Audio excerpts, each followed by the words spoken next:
and the officer made contact with the defendant asleep in the living room. The defendant woke up in an... Whoa. No means no. Doesn't mean it's the holidays. Doesn't mean I have a birthday. A court order is a court order. Welcome to Bench Report Court Cam.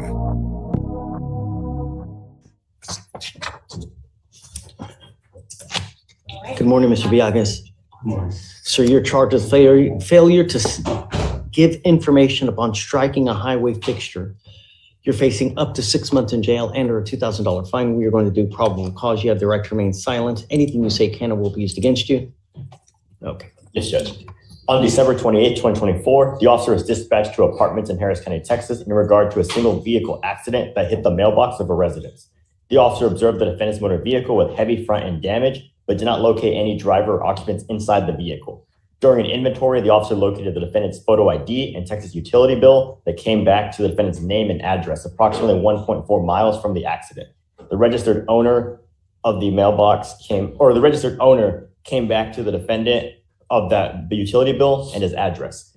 The officer went to the defendant's residence, noticed the garage door open and garage interior to the residence wide open. The officer made contact at the residence, one to make sure the motor vehicle was not stolen and one to make sure the owner of the vehicle was okay. The officer went inside the residence after knocking and announcing his presence several times under the community caretaking doctrine, and the officer made contact with the defendant asleep in the living room.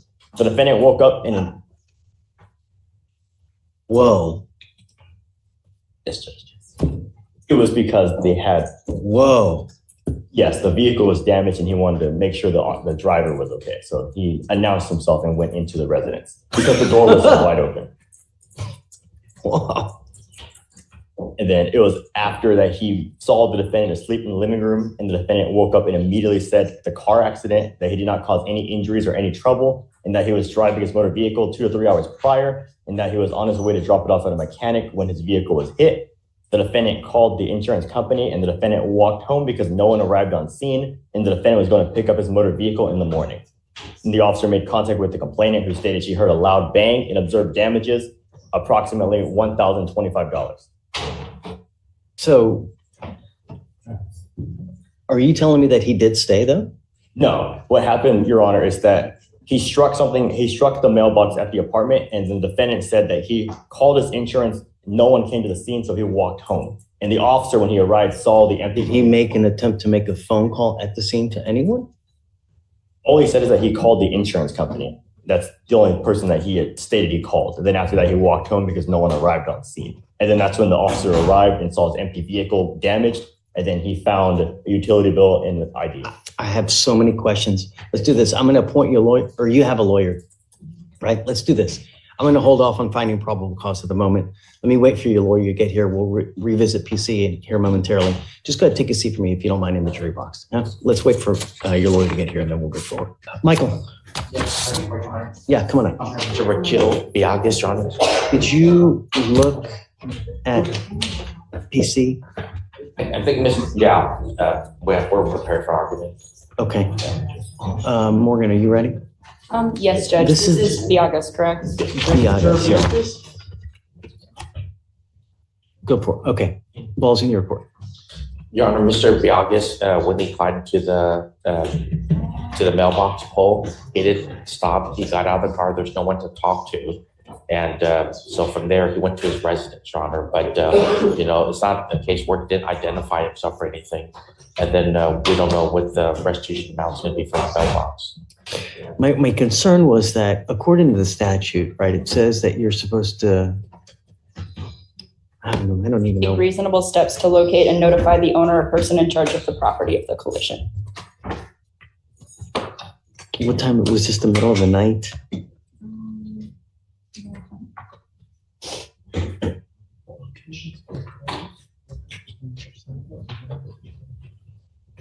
$1:50 in the morning. I don't think it'd be reasonable to knock on anyone's door. I don't think anyone would open. I mean, reasonable steps. You know where the person lives. You hit their mailbox. It would be pretty easy to walk up and knock on the door. Is that reasonable? I mean, if you go up to someone's door at 2 a.m. and you start knocking on the door, are you going to scare the... Probably, Judge, but I would want to know if it were my mailbox and somebody ran their car into it. Would you open the door and go out? I would look through the peephole and I'd see, I and then I would guess see a there crashed car. are other measures I guess you could take theoretically. Do something, some Right. measure. I guess leave. Right. Maybe leave a note on the door. Okay, all right. Mr. Biagas, come up. I mean, reasonable measures, right? And I guess that would.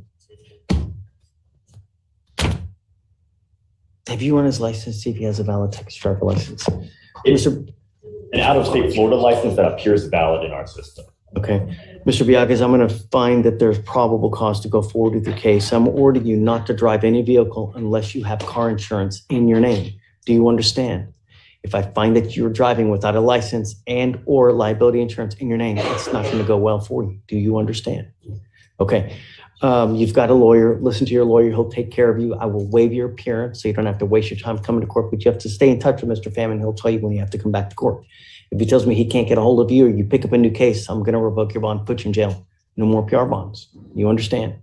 Okay, guys. Any conditions you think? I'm okay with your conditions, Judge. Just no driving without Yeah, insurance. just Law be violation. careful out there, okay? He does have insurance. Can you rip the CW and Yes. then we can settle it? You did have insurance, Yes, sir. hopefully. Yes, sir. Okay, wonderful, great. Okay, all right, man. Take care, have fun. Can you file that? Do you mind those conditions? All right, Vic, you ready? Wow, really? Nice.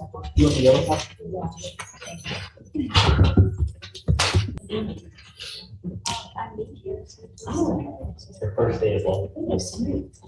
Hi. Hi, Judge. Good morning. Permission to approach? Yes, ma'am. How's it going? Hi, Judge. Happy New Year. Happy New Year? I'm here on the Shaniqua Smith, Judge.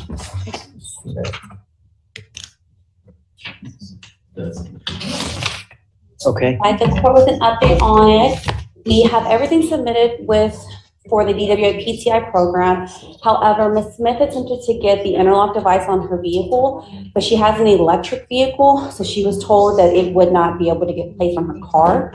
So Attorney Carter has been communicating with Beetle to try to figure out what we need to do then. he's And no we longer haven't- here, so, We haven't heard back from him, so that's why. yeah, he's not with the office anymore. Okay, okay. Alex, do you have any idea what they do with electric vehicles? So we do have information that she was approved for the DWI program. And then they emailed a procedure to follow. So presumably if she still follows the procedure outlined in the email sent from Beetle prior to his departure, then Well, the issue isn't necessarily the procedure, it's what do we do when we can't get the interlock device installed on the vehicle, which is part of the procedure based on her having an electric Does she car. have another vehicle? No, Judge. And I know she has to drive, so she can't do the portable because then she'll have to sign the affidavit, which would say she's sworn to not be able to drive. so in that case, it would probably be best to reach out to Brenda Gomez or Bernadette Habe, who's in charge of right now the DWIs. Hold on a second, let's do that, and then, your client has bond violations too. Do you know that? No, Judge, that I did not know. Shanika Smith? Come up. I'm printing this out for you. Judge. Who was the other one? Gomez, and who was the other one, Alex? Bernadette Habe. I can, Oh, Bernadette, Miss Habe, she's the one in charge of everything, right? yeah, she's the one overseeing. I mean, if you want to go talk to her, but she's got bond violations. Yeah, you guys go figure out, but you've got bond violations, man. I don't know what we're gonna do now. Okay, please. Thank you, I'll step aside, thank you. Do I have permission to approach? Yep. Would you like me to ask Ms. Smith to come up again? Ms. Smith? And I spoke to Will and I didn't realize he had already had a conversation with her, Judge. And I will. I did speak to Wilvin Carter and he advised that he had spoken to Ms. Smith as well regarding the possibility of this being the result.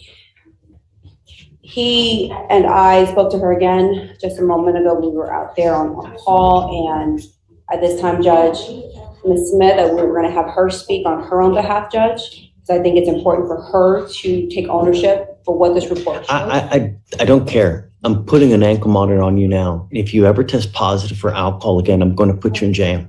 That's it. No means no. Doesn't mean it's the holidays, doesn't mean I have a birthday. A court order is a court order. And when you don't follow court orders, there's only one place that we have you go. There's no tolerance anymore. And I don't care what you come up here and say, whether it's mouthwash, a tequila lollipop, hair dye, I don't care. And I don't care who you're with. A second violation. Do you understand? Today you will get an ankle monitor. And I'm going to tell you now, it is extremely finicky. So best beware of anything that you put in your body. Okay, no more. That's it. Okay. As far as the other, I don't know. What I would suggest is, email if you can now, Brenda Gomez, and see how we handle it, because I don't know. All I know is that this case is nearly 200 days old, and now we have violations, and I'm ready to put this thing to bed. I'm not going to hold it anymore. Yes, So, understood. I'll give you guys to the end of the week, figure out what we need to do. Okay. But you're walking a very, very thin line. Do you understand? All right. So, Felicia, if we can amend it to put it on today, please. Yes, ma'am. Okay. Thank you.